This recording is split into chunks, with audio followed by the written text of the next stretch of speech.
Cuando mi madre murió, me dijo: ve a Comala, busca a tu padre, él se llama Pedro Páramo. Así comienza mi historia, mi gran viaje, hacia un lugar, hacia un poblado que guarda más historias de las que jamás me habría imaginado. Un lugar donde los muertos no descansan y sus voces, aún a día de hoy, siguen haciendo eco.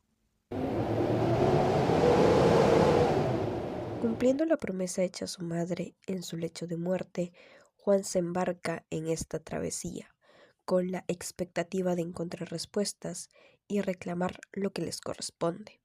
Aunque inicialmente dudoso, un destello de esperanza que lo invade lo impulsa a seguir adelante. Acompañado por un arriero que actúa como guía, Juan Preciado se acerca a Comala, evocando las historias que su madre le contaba. Este arriero, curioso, le pregunta por su destino y Juan revela que busca a su padre. Sorprendido, éste le confiesa también ser hijo de Pedro Páramo, describiéndolo como un rencor vivo. Con el retrato de su madre en el bolsillo, Juan espera que su padre lo reconozca. Mientras tanto, el arriero le muestra la vasta hacienda de los Páramo. Juan descubre que el pueblo está desierto y que Pedro Páramo murió hace años. Al llegar a Comala, el silencio del lugar lo envuelve en un misterio inquietante.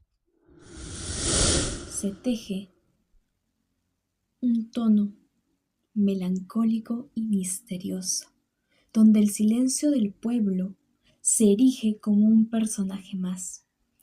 Este primer encuentro con el paisaje desolado de Comala representa el sentir de Juan, una desolación profunda, una búsqueda incansable, una lucha interna entre la vida y la muerte. Juan solo escucha el eco de sus pasos en las casas vacías. De forma repentina, una mujer entreaparece brevemente. Nuestro protagonista le pregunta a aquella por la casa de doña Dubige. La dama le indica la dirección y a medida que se aproxima, el pueblo, antes silencioso, se llena de algarabía. Al llegar, su mano atraviesa el aire como si la puerta no existiera. Una mujer lo invita a entrar a una casa impregnada de arcanidad. Antes de llegar a Comala, Juan se despide del arriero, quien sigue su camino.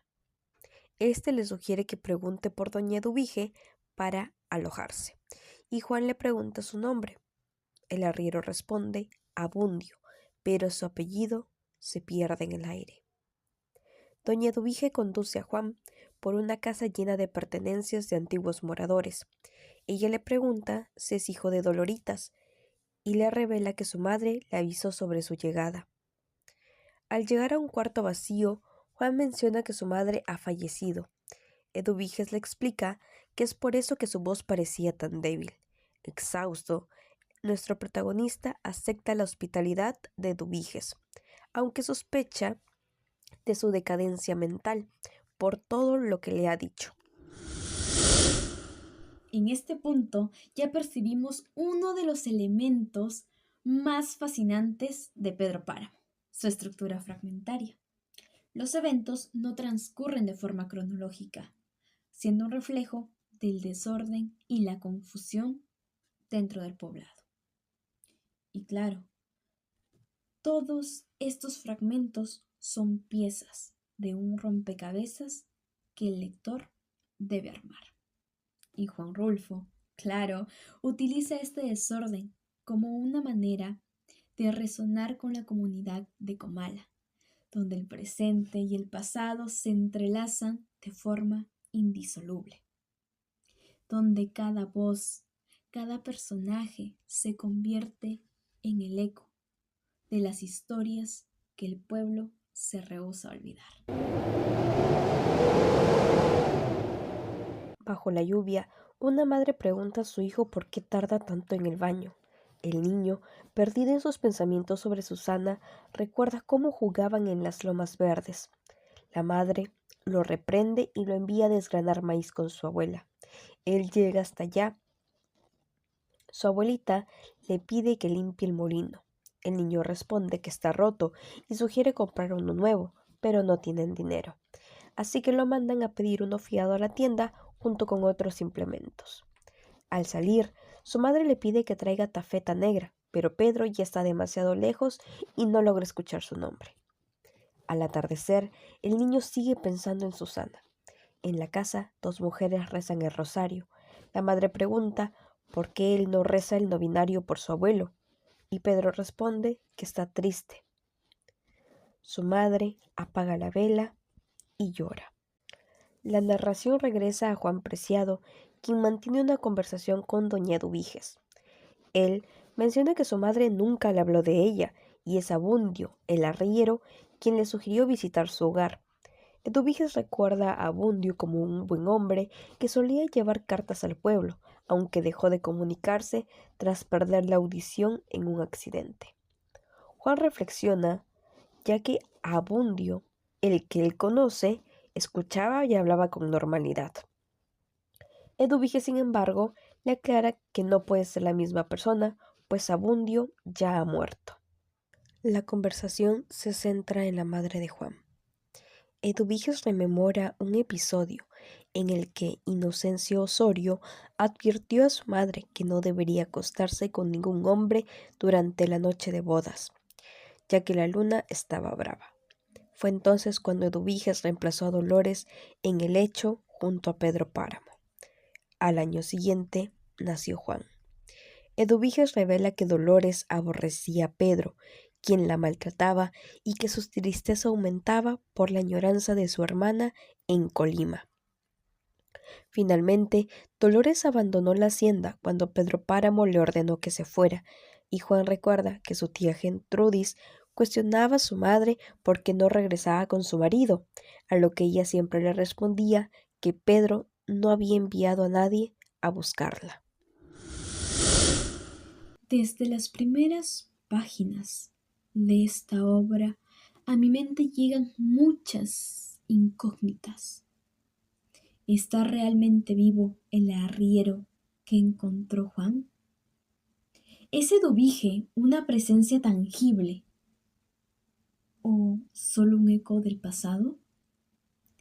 Es más, ¿Juan Preciado está cuerdo o se encuentra atrapado en el laberinto de su propia mente debido al fallecimiento de su madre?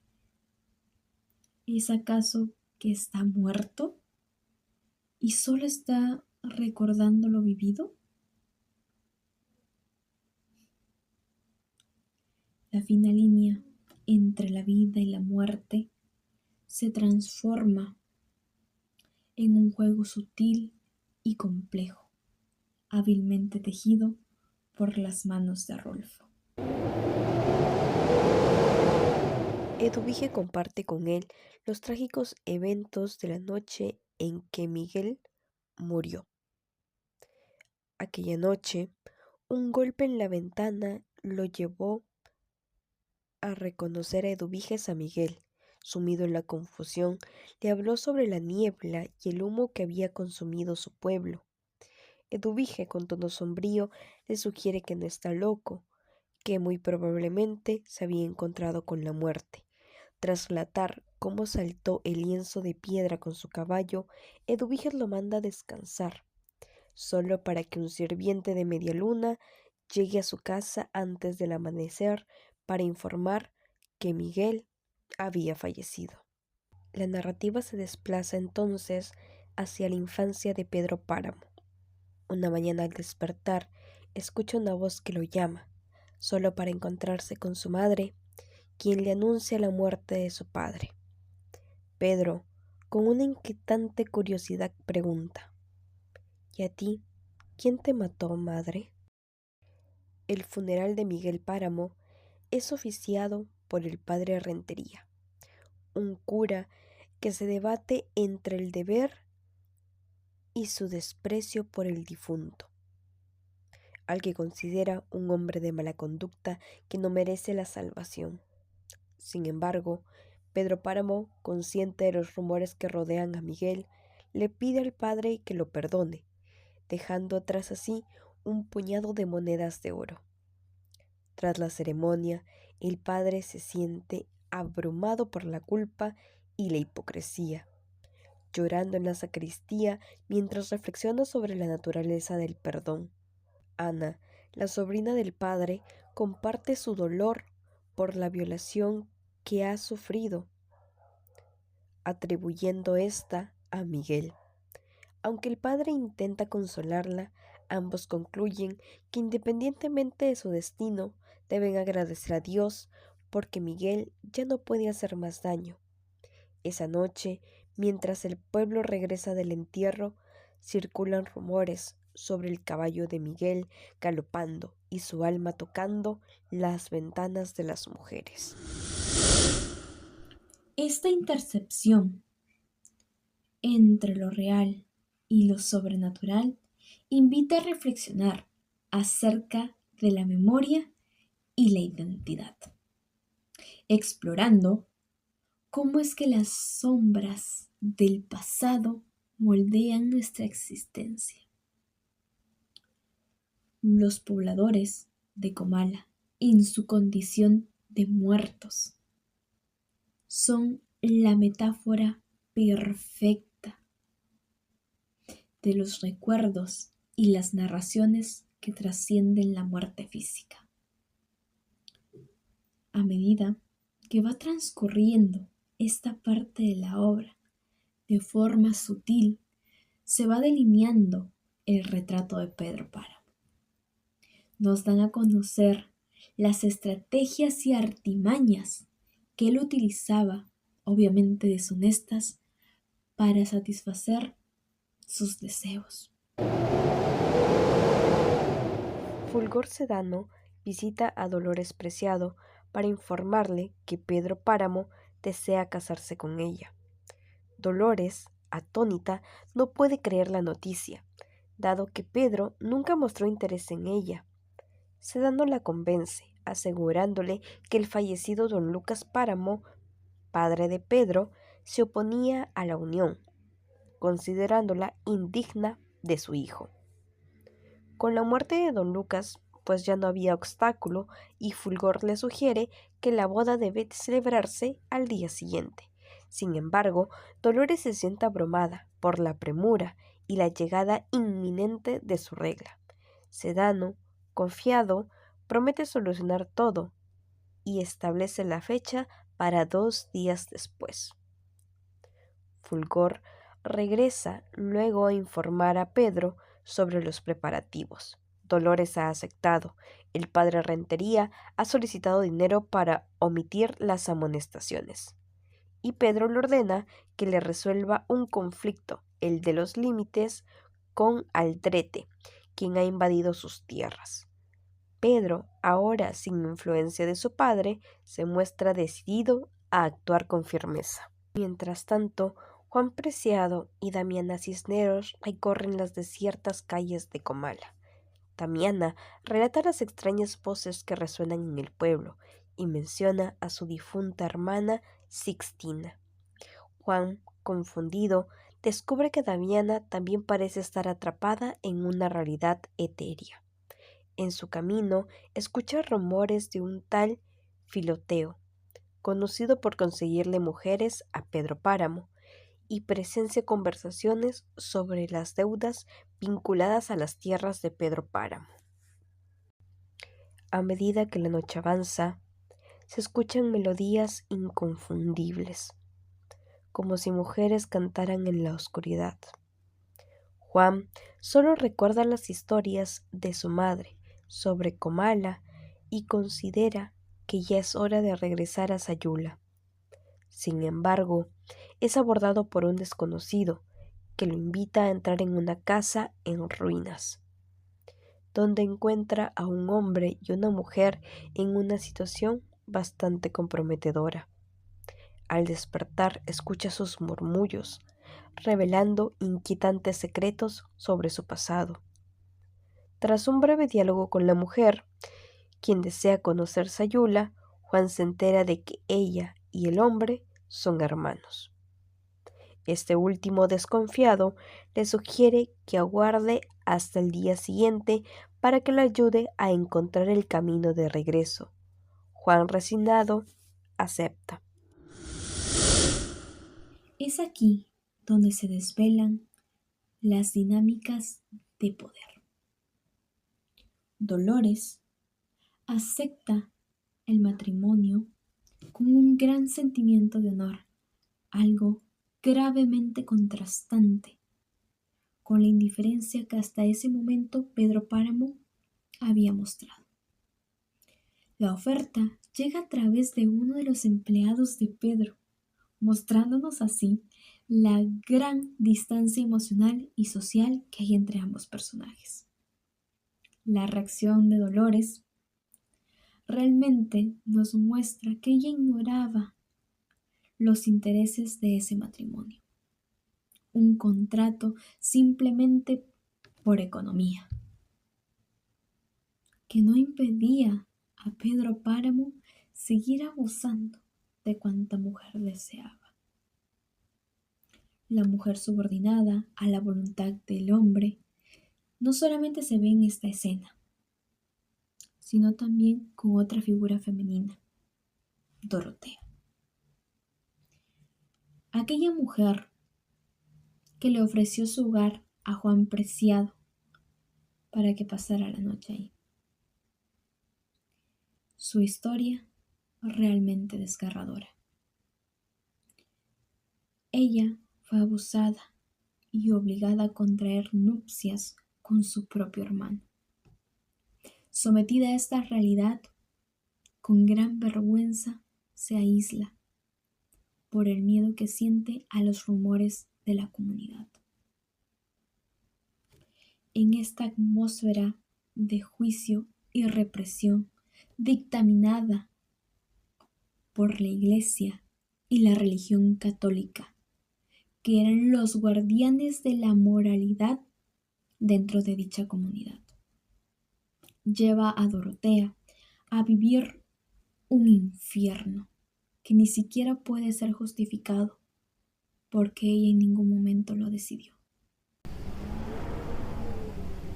La noche envuelve a Juan Preciado, quien se encuentra en la casa de los hermanos incestuosos mientras ellos están fuera. Una anciana entra y se lleva una petaca dejando a Juan paralizado. Dorotea, la mujer de la casa, le ofrece agua de azahar para calmar su miedo, ya que él está temblando. Juan revela sus visiones, incluida la de la anciana, pero los hermanos lo desestiman pensando que está enfermo o miente. En la habitación, Juan busca al hermano, pero Dorotea le dice que ha desaparecido como otros. Ella le ofrece comida y una conversación íntima. Juan se siente cada vez más desolado y decide dormir en el suelo. Dorotea lo invita a compartir su lecho para protegerlo de las alimañas, y finalmente Juan acepta. A la mitad de la noche, Juan despierta asfixiado y al salir ve un remolino de nubes antes de morir. Donis y Dorotea, los hermanos, encuentran su cuerpo y lo llevan a enterrar. En su última visión, Juan le dice a Dorotea que fue la murmuración lo que lo mató, pues el miedo lo consumió.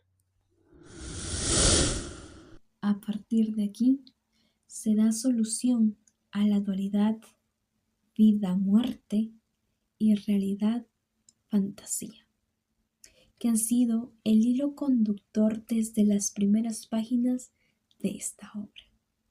Conforme pasan los acontecimientos, se nos hace una gran revelación. Juan Preciado, al igual que todos los habitantes de Comala, está muerto y enterrado. Esto enmarca la narrativa, donde Juan Preciado es el narrador que nos permite conocer todo lo acontecido en Comala a través de su perspectiva. Así, compartir con él el camino hacia su propia muerte, hacia el más allá e incluso hacia esa vida después de la existencia física. En este sentido, la novela crea un puente entre lo tangible y lo etéreo, sugiriendo que los muertos, contrario a lo que creemos, no están totalmente ausentes, que viven en los mismos lugares en donde habitaban. Sus voces, sus ecos, sus experiencias perduran en el tiempo, desdibujando esa línea que hay entre los que están vivos y aquellos que han partido. Esta conexión profunda entre ambos mundos nos hace reflexionar acerca de la naturaleza de la muerte y la memoria, dejando así una huella indeleble en todo aquel que lea este libro.